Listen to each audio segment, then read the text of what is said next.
Hello बच्चों, स्वागत है आप सभी का आपके अपने YouTube चैनल फिजिक्स क्लासेस में। बच्चों, जैसा आपको पता है कि 10th क्लास में हमने एक चैप्टर जिसका नाम है विद्युत, फिजिक्स के अंतर्गत आता है, इसको हमने स्टार्ट किया हुआ है और इससे पहले मैंने आपको इसकी 2 क्लास ले ली है। ये आपकी आज तीसरी क्लास होने जा रही है। इससे पहले मैंने आपको जो चालक का प्रतिरोध होता है उसकी निर्भरता पढ़ा दी थी। तो हमने देख लिया था कि जो चालक का प्रतिरोध होता है वो तापमान पर निर्भर करता है। ताप बढ़ाएंगे तो तार का प्रतिरोध भी बढ़ता है। और दूसरा देखा था लंबाई पर, जैसे जैसे आप चालक की लंबाई बढ़ाएंगे तो उसका प्रतिरोध भी बढ़ता था और क्षेत्रफल जितना ज़्यादा करेंगे प्रतिरोध उतना ही कम होगा। तो यहाँ पर R अनुक्रमानुपाती आ गया था L/A। तो R का फॉर्मूला आ गया था रो L/A, जहाँ रो एक नियतांक है किसी भी पदार्थ के लिए, उसके मटेरियल के लिए इसका मान फिक्स होता है जो कभी नहीं बदलता। अगर पदार्थ सेम है, तार सेम है तो इसका मान नहीं बदलेगा, केवल किसका बदलेगा? प्रतिरोध का। इसको हम बोलते हैं विशिष्ट प्रतिरोध या प्रतिरोधकता। तो विशिष्ट प्रतिरोध या प्रतिरोधकता क्या होती है ये हमें देखना है कि कैसे आप इसकी परिभाषा बनाएंगे। तो सबसे पहले मैंने आपको फॉर्मूला लिखा था R का, क्या? R equals to rho L/A। तो रो की वैल्यू आ जाएगी RA/L। तो अब हमें इसकी परिभाषा बनानी है रो की। तो क्या यदि A भी 1 मीटर स्क्वायर हो और लंबाई भी उसकी 1 मीटर हो तो आप देखेंगे रो किसके बराबर आ गया? R के। तो किसी भी इसकी परिभाषा कैसे बनेगी कि किसी भी चालक के तार का विशिष्ट प्रतिरोध, किसी भी चालक के तार का विशिष्ट प्रतिरोध उसके प्रतिरोध के बराबर है जब उसका क्षेत्रफल कितना हो? 1 वर्ग मीटर हो और उस तार की लंबाई 1 मीटर हो। मतलब अगर हम एक तार लें, उस तार का क्षेत्रफल 1 मीटर स्क्वायर लें, लंबाई भी कितनी लें? 1 मीटर लें, तो जो उस तार का प्रतिरोध होगा उसी को हम विशिष्ट प्रतिरोध बोलते हैं। अब बात करते हैं मात्रक की, तो यहीं से निकलेगा रो इक्वल्स टू RA/L। R का मात्रक ओम, A का मात्रक मीटर स्क्वायर और L का मात्रक मीटर। तो मीटर से मीटर कट जाएगा तो इसका मात्रक आ जाएगा ओम मीटर। क्या आ जाएगा? ओम मीटर। तो ऐसा ही मात्रक यहाँ दिया हुआ है, इसका क्या होता है? ओम मीटर। तो इसका ऐसा ही मात्रक क्या है? ओम मीटर। जो चीज़ मैंने अभी आपको पढ़ाई वो यहाँ लिखी हुई है। जो प्रतिरोधकता होती है, प्रतिरोधकता बोल सकते हो, विशिष्ट प्रतिरोध बोल सकते हो, या आप इसको रो से लिख सकते हो। तो जो प्रतिरोधकता है वो चालक की लंबाई व अनुप्रस्थ काट के क्षेत्रफल के साथ नहीं बदलती परंतु तापमान के साथ परिवर्तित होती है। तो जो प्रतिरोधकता होती है किसी भी मटेरियल की, किसी भी तार की, वो ना लंबाई पर निर्भर करती ना ही क्षेत्रफल पर। जबकि आप देखेंगे कि जो प्रतिरोध होता है वो लंबाई पर भी निर्भर करता है, क्षेत्रफल पर भी, लेकिन ताप के साथ ये परिवर्तित हो जाती है। तो अब देखेंगे नेक्स्ट कि धातुओं और मिश्र धातु जिसको 2 धातुओं से मिलकर बनाया गया है, का प्रतिरोधकता परिसर, क्यों इनका प्रतिरोधकता कितनी होती है? 10⁻⁸ से 10⁻⁻6 मीटर, यानी कि बहुत कम होती है प्रतिरोधकता, इसलिए चालकता इनकी ज़्यादा होती है।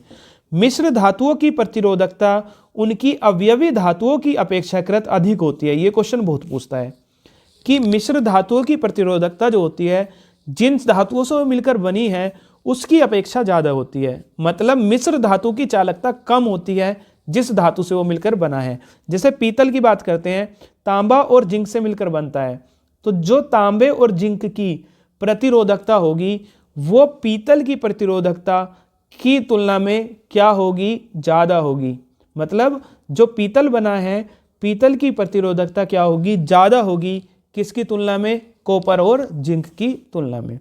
नेक्स्ट, मिश्र धातु का उच्च तापमान पर शीघ्र ही उपचयन दहन नहीं होता, अतः इनका उपयोग तापन युक्ति में करते हैं। तो जितनी मिश्र धातु लगाते हैं वो ज़्यादा से ज़्यादा तापमान उसको दे देंगे तो वो दहन नहीं हो पाता जल्दी से, इसलिए ताप मापने में हम उनका प्रयोग करते हैं।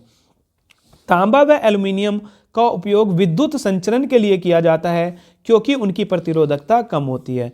तो तांबा जो आप देखेंगे, कॉपर और एल्युमिनियम, इनका प्रयोग विद्युत तारों में बनाने में किया जाता है क्योंकि प्रतिरोधकता कम होती है, इसमें विद्युत चालकता ज़्यादा हो जाएगी। अब हम देखेंगे प्रतिरोधों का संयोजन, उससे पहले कुछ क्वेश्चन देख लेते हैं इसमें किस किस तरह से क्वेश्चन आ सकते हैं, कैसे कैसे क्वेश्चन पूछे जाते हैं। जैसे निम्न के एसआई मात्रक लिखिए। पहला क्वेश्चन है कि आपको धारा का एसआई मात्रक लिखना है, तो आपको धारा का एसआई मात्रक पता होना चाहिए कि जो धारा होती है उसका एसआई मात्रक सर क्या होता है, उसका एसआई मात्रक होता है बेटा एम्पियर। क्या होता है, धारा का एसआई मात्रक आपके पास क्या होता है, एम्पियर। दूसरा विभवांतर, विभवांतर का एसआई मात्रक क्या होता है, वोल्ट। क्या होता है, वोल्ट।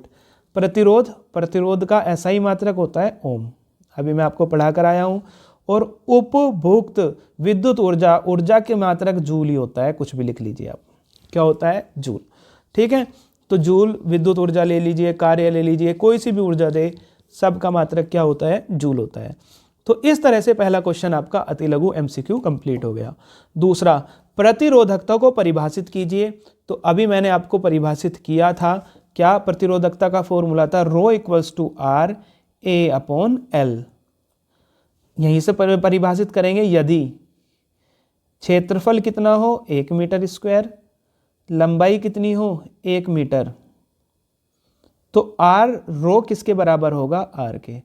अर्थात 1 मीटर, 1 वर्ग मीटर के तार की लंबाई अगर 1 मीटर हो तो उसके कारण जो प्रतिरोध बनेगा वो किसके बराबर होता है, उसकी प्रतिरोधकता के या विशिष्ट प्रतिरोध के। ठीक है, तो ये परिभाषा हम लिख सकते हैं। तीसरा, धारा को मापने वाला यंत्र है।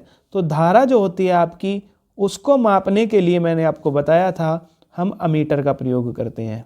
किसका, अमीटर का। और अमीटर को हमेशा श्रेणी क्रम में लगाया जाता है। किस में लगाया जाता है, श्रेणी क्रम में। फोर्थ, बल्ब के फिलामेंट का तत्व का, बल्ब का जो फिलामेंट होता है, तंतु जो बना होता है, उसका तत्व कौन सा होता है वो आपको नाम लिखना है। तो ये आपको याद भी रखना है। तो बल्ब का जो तंतु होता है वो टंगस्टन का बना होता है, इसका संकेत होता है W। ठीक है, तो बल्ब का फिलामेंट जो होता है, जो फूक जाता है, आपने देखा होगा जिससे प्रकाश आता है, उसको जो पदार्थ है, जो तत्व है, वो तत्व का नाम है टंगस्टन।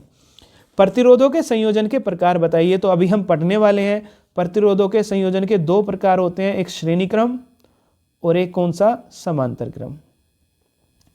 नेक्स्ट क्वेश्चन, वोल्टमीटर व अमीटर परिपथ में कैसे जोड़े जाते हैं। तो वोल्टमीटर को कैसे जोड़ते हैं, मैंने आपको बताया था समांतर क्रम में। और एमीटर को किस में जोड़ते हैं, श्रेणी क्रम में। एमीटर किस में जोड़ते हैं, श्रेणी क्रम में। क्वेश्चन नंबर 7, बल्ब का तंतु उच्च गलनांक वाला क्यों होता है। तो ये अभी हम पढ़ेंगे, उसका गलनांक तंतु के बारे में जब हम पढ़ेंगे तब इस क्वेश्चन को हम देखेंगे, अभी छोड़ देते हैं। ठीक है, नेक्स्ट, फ्यूज तार की विद्युत उपकरणों को कैसे बचाती है, ये भी हम फ्यूज तार पढ़ेंगे। 1 किलोवाट में ये भी पढ़ेंगे। बस अब 11वां क्वेश्चन देखिए, 11वां। ठीक है, किसी चालक के ये सब क्वेश्चन अभी हमने नहीं पढ़े। तो क्वेश्चन नंबर 11, किसी चालक के प्रतिरोध को प्रभावित करने वाले कारक। तो मैंने आपको लिखाया था 3 चीजें प्रभावित करती है। पहला तापमान, दूसरा लंबाई, आप जितनी ज़्यादा चालक तार की लंबाई बढ़ाएंगे उतना ही ज़्यादा उसका प्रतिरोध बढ़ता है। और तीसरा उसका क्षेत्रफल। क्या, तीसरा क्षेत्रफल। तो चालक तार का क्षेत्रफल जितना ज़्यादा होगा उसका प्रतिरोध उतना ही कम होगा। तो कितनी चीज़ें प्रभावित करती हैं, 3। नेक्स्ट, क्वेश्चन नंबर 12, विद्युत आवेश के प्रवाह को क्या कहते हैं। तो मैंने आपको बताया था आवेश के प्रवाह को हम धारा कहते हैं। विद्युत आवेश के प्रवाह को धारा कहा जाता है। 13 क्वेश्चन, विद्युत विभव को मापने के लिए फिर आ गया किसका प्रयोग करते हैं, वोल्टमीटर का। तो विद्युत विभव को मापने के लिए हम वोल्टमीटर का प्रयोग करते हैं। नेक्स्ट क्वेश्चन, क्वेश्चन नंबर 14, विद्युत धारा का एसआई मात्रक है। तो जो धारा होती है, धारा का एसआई मात्रक मैंने आपको बताया था एम्पियर होता है। ओम किसका होता है, प्रतिरोध का। वोल्टमीटर कुछ नहीं होता, वोल्टेज मापने के लिए प्रयोग किया जाता है, वोल्टेज को मापता है। ठीक है, उसके बाद फैराडे अभी आप नहीं पढ़ेंगे, आगे पढ़ेंगे ईएमएफ। ठीक है, जब क्वेश्चन नंबर 15, जब एकांक इकाई विद्युत आवेश परिपथ में एक बिंदु से दूसरे बिंदु तक चलता है तो कोई कार्य होता है, उसे क्या कहते हैं। तो मैंने बताया था जब एकांक आवेश के द्वारा कोई कार्य किया जाता है तो उसको बोलते हैं विभवांतर। क्या बोलते हैं उसको? विभवांतर। ठीक है, तो कौन आंसर है इसका? विभवांतर। क्वेश्चन नंबर 16, चालक के पदार्थ द्वारा विद्युत धारा के सुगम प्रवाह के लिए जो बाधा उत्पन्न की जाती है उसे कहते हैं प्रतिरोध।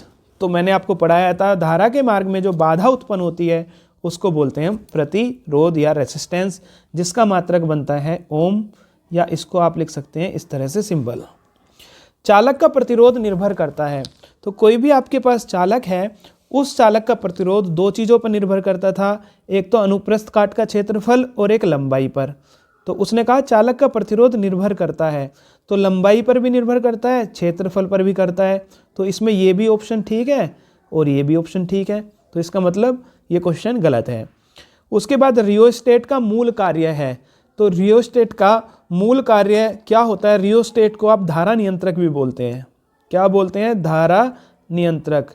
इसका सिंबल किस तरह से बनता है? इस तरह से इसका सिंबल बनता है।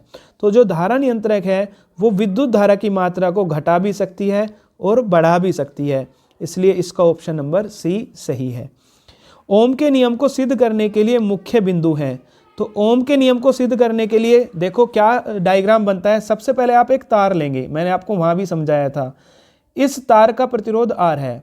अब इसमें आपने एक बैटरी लगाई, करंट भेजने के लिए एक कुंजी लगाई। अब बैटरी से करंट निकलेगा, धारा निकलेगी, तो धारा को मापने के लिए एमीटर होना चाहिए। एमीटर को हमेशा सीरीज में लगाते हैं, श्रेणी क्रम में। और विभवांतर मापने के लिए एक वोल्टमीटर होना चाहिए, जिसे परिपथ के हमेशा समांतर क्रम में लगाएंगे। तो ये पूरा प्रोसेस है ओम के नियम को सिद्ध करने का। तो एमीटर तथा वोल्टमीटर श्रेणी क्रम में नहीं, एमीटर श्रेणी क्रम में तथा वोल्टमीटर पार्श्व क्रम में। तो वोल्ट पार्श्व क्रम को आप समांतर क्रम भी कहते हैं। ठीक है, तो ऑप्शन नंबर आपका बी क्या हो जाएगा? सही हो जाएगा। नेक्स्ट क्वेश्चन नंबर 20, फ्यूज किस तार से जुड़ा होता है? अभी आपने नहीं पढ़ा फ्यूज को, आगे पढ़ेंगे। जब विद्युत धारा प्रवाहित की जाती है तो इलेक्ट्रॉन चलते हैं, तो इलेक्ट्रॉन किसकी तरफ चलते हैं ये आपको बताना है। तो जो इलेक्ट्रॉन होते हैं आपने देखा होगा, अगर हमने दिखाया विद्युत धारा इधर है तो इलेक्ट्रॉन इसके विपरीत दिशा में चलते हैं। तो विद्युत धारा की विपरीत दिशा में कौन चलते हैं? इलेक्ट्रॉन चलते हैं। नेक्स्ट क्वेश्चन, क्वेश्चन नंबर 1 लघु का ओम का नियम बताइए। तो मैंने आपको बताया था कि किसी चालक की भौतिक अवस्था में अगर परिवर्तन ना हो तो उसके सिरों के बीच लगाया गया विभवांतर तथा बहने वाली धारा का अनुपात सदैव नियत रहता है। इसको प्रतिरोध भी बोलते हैं। और इसमें आपको ग्राफ बनाना था, इधर आई ले इधर वी ले, तो दोनों के बीच एक सरल रेखा आ जाएगी, ग्राफ इस तरह से ग्राफ बन जाएगा। ठीक है, और संबंध स्थापित करना था V बराबर IR। जूल का विद्युत धारा का तापन नियम अभी आएगा, अभी आपने नहीं पढ़ा। यदि किसी चालक की लंबाई को दोगुना तथा मोटाई को आधा कर दें तो नया प्रतिरोध क्या हो जाएगा? देखो ये क्वेश्चन देख लीजिए एक बार। किसी चालक की लंबाई L1 अगर L थी, A1 A था। अब आपने क्या किया, जो लंबाई है L2 उसको पहले का आधा कर दिया, और जो उसका क्षेत्रफल होगा मोटाई को भी क्या कर दिया? आधा। क्षेत्रफल को भी पहले से कितना अच्छा, लंबाई को दुगुना, लंबाई को कितना किया? 2 गुना, तो 2L। और क्षेत्रफल को कितना कर दिया? आधा। तो आपको पता है R का फॉर्मूला होता है रो L बटे A, मतलब R किस पर निर्भर करता है? L बटे A पर। तो आप इसको लिखेंगे R1 बटे R2 बराबर L1 बटे L2 और A2 बटे A1। ठीक है, जो नीचे है वो 1 2 और जो ऊपर है वो 1 2 और जो नीचे है वो 2 1। ठीक है, तो L1 बटे L2, L1 कितना है? L, L2 कितना है आपके पास? 2L, A2 कितना है आपके पास? A/2 और A1 कितना है? A से A कट गया, L से L, 1/2 कितना आ गया? 1/4। तो R1 बटे R2 कितना आ गया? 1/4। तो R2 कितना आ जाएगा? 4R1, मतलब पहले का कितना हो जाएगा? 4 टाइम बढ़ जाएगा, 4 टाइम इंक्रीज हो जाएगा। ये इसका आंसर होगा। ये क्वेश्चन बहुत अच्छे होने वाले हैं। अभी मैं आपको श्रेणी और समांतर क्रम पढ़ाऊंगा, तब ये क्वेश्चन आपके समझ में आएंगे। उसके बाद बहुत क्वेश्चन हो गया आज। अब आगे चलते हैं, आगे हम देखते हैं। अति लघु देख सकते हैं आप, विद्युत क्या है? ठीक है, बता देना। विद्युत आवेश का SI मात्रक क्या है? कूलाम है। विद्युत परिपथ क्या है? बता देना, जिसमें सेल बैटरी सब कुछ जुड़ी हो। विद्युत धारा को किस युक्ति से नापा जाता है? तो इसको एमीटर से नापते हैं। उसके बाद विद्युत परिपथ में एमीटर को कैसे जोड़ा जाता है, किस क्रम में जोड़ा जाता है एमीटर को, तो आप लिख लेना श्रेणी क्रम में। ठीक है, तो इस तरह से इसके ये क्वेश्चन आपके कंप्लीट होते हैं। आगे ये क्वेश्चन आपको नहीं करना फिलहाल।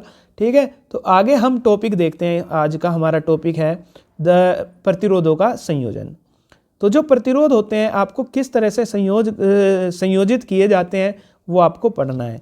तो सबसे पहले आप देखिए, आपने 3 प्रतिरोध लिए, एक है R1, इस डायग्राम को देखिए जो मैं बना रहा हूँ, एक R2, ये R1, ये R2, और तीसरा वाला 3 जोड़ लिए, मान लीजिए 4 भी जोड़ सकते हैं, 5 भी। आपने किसी बिंदु के बीच ए से बी बिंदु के बीच जोड़ दिए, एक बैटरी लगा दी और एक की लगा दी। बैटरी क्या करेगी, धारा प्रवाहित करेगी इसमें से। ठीक है, अब आपने इसको ए और किस बिंदु के बीच जोड़े हैं, बी के। अब आप देखेंगे इसमें कि आपने जैसे इसमें से धारा प्रवाहित की, आप देखेंगे इसमें भी वही धारा जा रही है, इसमें भी वही, इसमें भी वही, इसमें भी वही। तो क्या कहीं धारा में परिवर्तन आया, नहीं। तो 2 चीजें हैं, एक धारा और एक विभवांतर। तो जब धारा सेम रहती है तो आप ऐसा समझ सकते हैं, इसके सिरों पर विभवांतर V1, इसके सिरों पर V2 और इसके सिरों पर कितना हो गया, V3। मतलब यहां से बैटरी से टोटल विभवांतर V था, V किस किस में डिवाइड हो गया, V1 प्लस V2 में और प्लस V3 में। तो आप इसमें लिखेंगे, माना 3 प्रतिरोध R1, R2 व R3 बिंदु A व B के बीच श्रेणी क्रम में जुड़े हैं। श्रेणी क्रम का मतलब है जो धारा इसमें जा रही है वही इसमें, वही इसमें। जैसे आपने देखा होगा कि शादी में गली वली के बाहर जो बल्ब टंगे होते हैं, गली के बाहर बल्ब टांग देते हैं, वो श्रेणी क्रम होता है। ठीक है, A व B के बीच जुड़े हैं, जिनके सिरों पर विभवांतर क्रम से V1, V2 व V3 तथा सभी में समान धारा I प्रवाहित हो रही है। तब V का फॉर्मूला होगा V1 plus V2 plus V3। अब V का फॉर्मूला होता है IR। V क्या होता है, IR। V1 क्या होगा, I1 R1, V2 क्या होगा, I2 R2, V3 क्या होगा, I3 R3। लेकिन आप देखेंगे कि I सभी में क्या है, समान है। तो I1 ना होकर I2 ना होकर I3 ना होकर ये भी क्या हो जाएगा, I ही हो जाएगा। तो इस तरह से V का फॉर्मूला रखेंगे IR बराबर V1 कितना रखेंगे, IR1, V2 IR2, V3 IR3। I common लेकर कट जाएगा, तो R बराबर R1 plus R2 plus R3। यही इतना सा डेरिवेशन है। आप चाहे इसमें से देखकर कर सकते हो, चाहे जो मैंने आपको कराया ये कर सकते हो। तो R बराबर आपको कहेगा 2, 3 व 4 3 प्रतिरोध हैं, श्रेणी क्रम में जुड़े हैं, तुल्य प्रतिरोध निकालिए। तो तीनों को जोड़ देंगे। बताइए, हार्ड क्वेश्चन है। तीनों को कैसे जोड़ेंगे, 2 + 3 + 4। देखो कितना हार्ड है ये क्वेश्चन। 2, 3, 4, 2 और 3 5 और 4 9 आंसर। बताइए कितना हार्ड है ये क्वेश्चन। ठीक है, तो जो श्रेणी क्रम में संयोजन करते हैं उसका फॉर्मूला होता है R बराबर R1 plus R2 plus R3। जैसे इसके ऊपर क्वेश्चन देखते हैं। देखो क्वेश्चन नंबर जो दिया था, अभी मैं डायग्राम का आपको बता रहा था, ये क्वेश्चन है।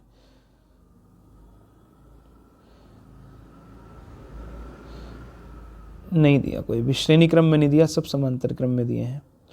ठीक है, चलो समांतर क्रम भी पढ़ते हैं तब देखेंगे क्वेश्चन। अब बात करते हैं समांतर क्रम की। तो ये फॉर्मूला आपको देखिए, ये आ गया, R बराबर R1 plus R2 plus R3। ये आपके पास फॉर्मूला आ गया।